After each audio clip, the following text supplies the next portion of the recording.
Fuel blood from the rag started seeping onto the skeleton, and the plants growing on the bones withered instantly.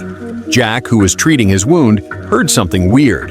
He pulled off the dead plants and saw golden threads spreading across the skeleton. Jack started to think the skeleton liked his blood, so he squeezed more fuel blood from the rag by his ear and poured it all over the bones. The moment it got the blood, golden threads quickly spread all over the skeleton.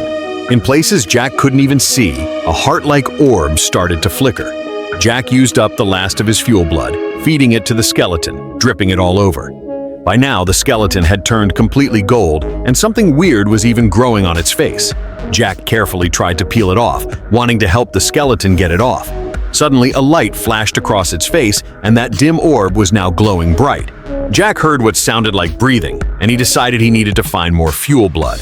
Desperate, he tried to steal 2 crates of it but got caught by a man. A woman told him it was just coconut water, not something androids could use. Left with no choice, Jack went to the market, but the seller wanted his friend's most precious necklace in exchange.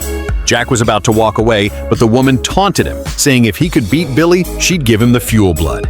Jack's friend warned him his body was already damaged, and he could only last 5 minutes at best. But Billy was an industrial robot, insanely strong. Jack hid carefully and used his smarts to sneak up and attack Billy from behind, managing to take him down. Jack couldn't wait. He poured a whole bucket of fuel blood onto the golden skeleton, but in front of his friend, nothing happened. His friend stopped believing him and wouldn't let him try again. But as soon as everyone left, the skeleton quickly absorbed all the liquid. That night, Jack snuck back into the lab, but the skeleton was gone. The place was trashed, even the ceiling was ripped apart. As Jack was thinking, he noticed a light coming from the door behind him. He carefully opened it, and what he saw was unbelievable.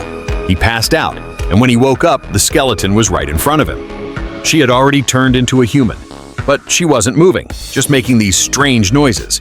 Just as Jack was about to take off her mask, someone came looking for him. To avoid getting caught, Jack left for now, but Jack's friend heard something weird and came to see her. They were shocked that Jack had actually done it.